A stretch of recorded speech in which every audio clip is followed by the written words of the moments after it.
देश की सबसे प्रतिष्ठित परीक्षाओं नीट और सीबीएसई से जुड़े हालिया विवादों ने अब छात्रों और अभिभावकों की रातों की नींद उड़ा दी है। वर्षों की हाड़-तोड़ मेहनत, कोचिंग की मोटी फीस और लाखों रुपए के खर्च के बाद भी परीक्षा व्यवस्थाओं पर लगातार उठ रहे गंभीर सवालों ने लाखों युवाओं के भविष्य पर संकट के बादल मंडरा दिए हैं। परीक्षा प्रणाली की पारदर्शिता और जवाबदेही को लेकर देश भर में तीखी बहस छिड़ गई है। पेपर लीक के आरोपों, धांधली और तकनीकी खामियों ने पूरी शिक्षा व्यवस्था की विश्वसनीयता और साख पर एक कड़ा प्रश्न चिन्ह लगा दिया है, जिससे प्रभावित परिवारों में गहरा आक्रोश है। इस संवेदनशील मुद्दे पर देश भर के विशेषज्ञों और प्रबुद्धजनों ने तत्काल एक निष्पक्ष जांच और मजबूत नीतिगत सुधारों की मांग उठाई है, ताकि भविष्य में ऐसी गंभीर गलतियों को रोका जा सके। राज्यसभा सांसद विवेक तनखा ने भी व्यवस्था पर कड़ा प्रहार करते हुए कहा कि यह केवल किसी परीक्षा की नाकामी नहीं, बल्कि देश के होनहार बच्चों के सपने और उनके माता पिता की खून पसीने की कमाई से सरेआम खिलवाड़ है। जब तक हमारी परीक्षा प्रणालियों में पूरी तरह पारदर्शिता और जवाबदेही तय नहीं होगी, तब तक युवाओं का इस सिस्टम से भरोसा उठता रहेगा। सरकार की राजनीति से ऊपर उठकर इस पूरे मामले की उच्च स्तरीय निष्पक्ष जांच करानी चाहिए और दोषियों पर ऐसी कार्रवाई हो जो एक मिसाल बने।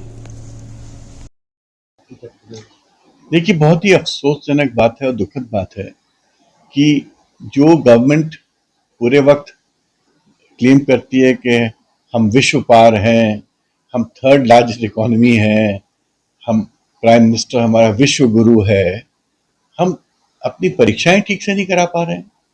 पहले नीट का फियास्को हुआ और नीट में क्वेश्चन पेपर्स का फियास्को हुआ, क्वेश्चन पेपर लीक कर दिए गए। यूपीएससी में तो नहीं होते, ये प्रश्न तो कल सुप्रीम कोर्ट ने पूछा। और दूसरा सीबीएसई का फियास्को हुआ। वो क्या हुआ? उसमें आंसर्स पेपर्स का कबाड़ा हुआ। मतलब कहीं जांच हुआ नहीं, कहीं नहीं किया जांच, गलत जांच किया, उनका प्रोग्रामिंग मिस्टेकन था। और वो जो जिस व्यक्ति को ये चार्ज दिया गया था, आउटसोर्स किया गया था, अब उसके बारे में इंटरनेट में स्टोरीज चल रही है किस किस से वो कनेक्टेड है।